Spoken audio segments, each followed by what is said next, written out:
During the pandemic, it stayed pretty steady until about maybe towards the end of it, when the interest rates had to rise so that it can slow down the inflation, because it couldn't stay at that.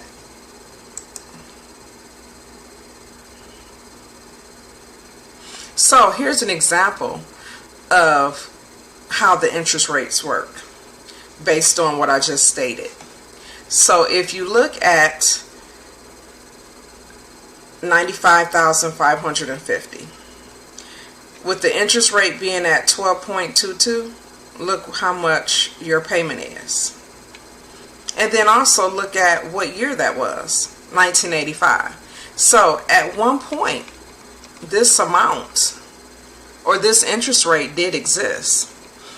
If you wanted to keep the mortgage payment under $1,000 a month, then this, just take a look at this particular one here, and you'll see 2000 interest rate 8.29. Still that, roughly $1,000 payment.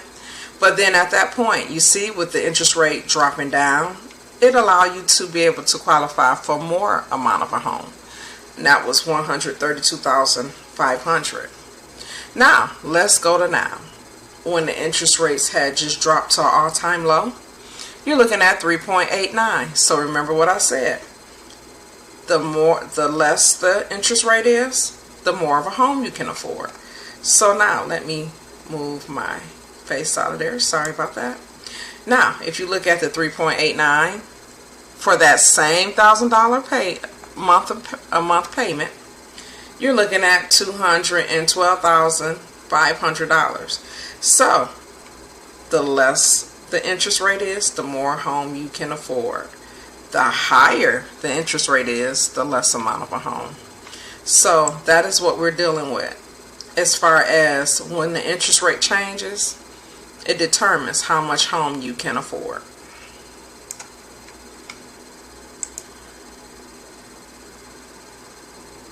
So let's do a summary of the market. For every 2 houses that were on the market pre-COVID, there's now 1. So that means limited housing. Forbearance are not expected to yield tons of foreclosure, because some people were able to either refinance or sell their home.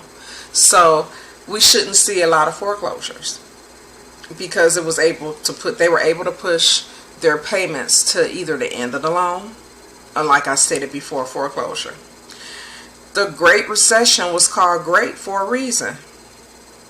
It's once a century. So, as we all know, it always repeats itself in some form. It may not be like it was prior to or before, but it will be a different way or a different type of recession. And as you all know, we had a shortage of inventory for a long time, and we still do. So when you see a home that you like, it's very important to be fully ready to pull the trigger when you go out looking. So let's talk about the negotiation process. And this is what we will cover. When to stop, when to start shopping. You only stop shopping when you found what you want, and we can get it. Finding the right property, getting your offer accepted is number 3.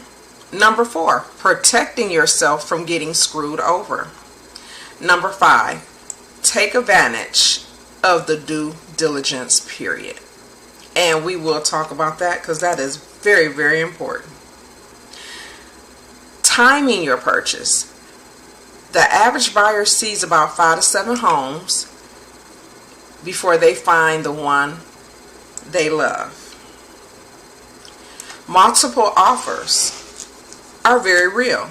So reality in this market. And I'm going to tell you a story about that. When I looked at my home that I was going to purchase, it was 30 offers on that home. And we had to outbeat or beat out, however you want to look at it, 30 offers in order to get the home, and we end up winning the home. And it was frustrating, and it was also stressful at the same time. No negotiations can take a day, or they can take several days in more complex transactions. And meaning it may be something that you want to negotiate as far as that's in the home that you would like for them to leave, or it may be the time that they need after closing to relocate, or it may be something else. But sometimes it will take some time to negotiate, or the price, negotiating on a price that you both will agree, the buyer and seller. Closing takes about 30 days. I have seen it go beyond 30 days. I have seen it, depending on the situation, even be less. It just depends on how everything flows together, and you can get through that process. And sometimes, like I stated, sometimes it may take a little longer for the lender to get it done. So let's talk about it. How many of you are renters with leases? And it says, let me know in the comments. I generally do this live, but I'm not doing it live. I'm doing a recording, so you'll be able to look at this. And so when we have our consultation, you can let me know if you are a renter with a lease, and we can discuss that. So, but I'm going to break it down here on the video. If your lease is ending, and we're going to give an example. Say it ends October 15.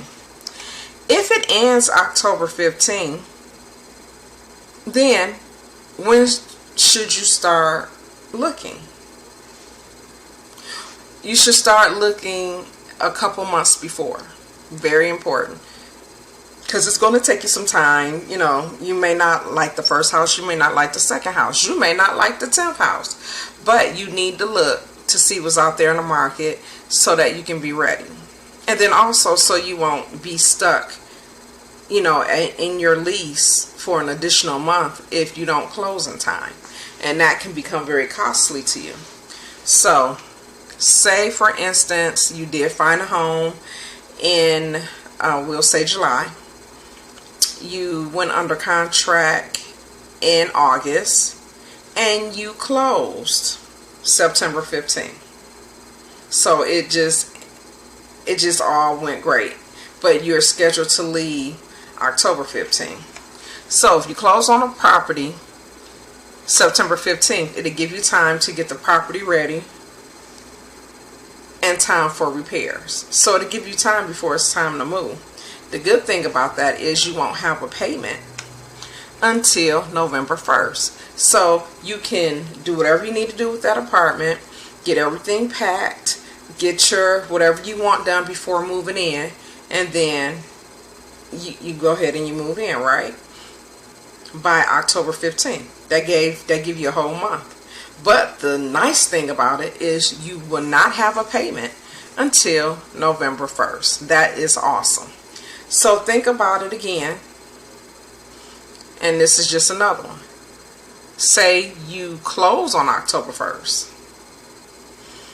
And this one, less time to move or for delays. Your payment is still due on November 1st. By closing September 15th, they gave you an extra 15 days of no payments because you generally pay the interest at closing from the time you close up until the time of your first payment. So it makes it easy. So unlike rent, your mortgage is paid after the month. You pay for October on November 1st. When you close, you'll pay interest for the remainder of the month at closing, like I just stated. Confirm with your lender when your first payment is due. So always at the closing table, you want to make sure and confirm.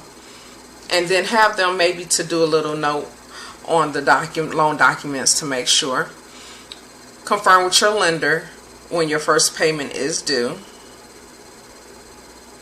And I'm sorry, it's saying that twice. I need to fix that. We can time it so you can close well before your lease ends and not have to pay 2 house payments. So you have and if we do it properly and we work the system properly, you will not. You will be able to move as soon as October 15th has ended and go into your home and still have a little break until it's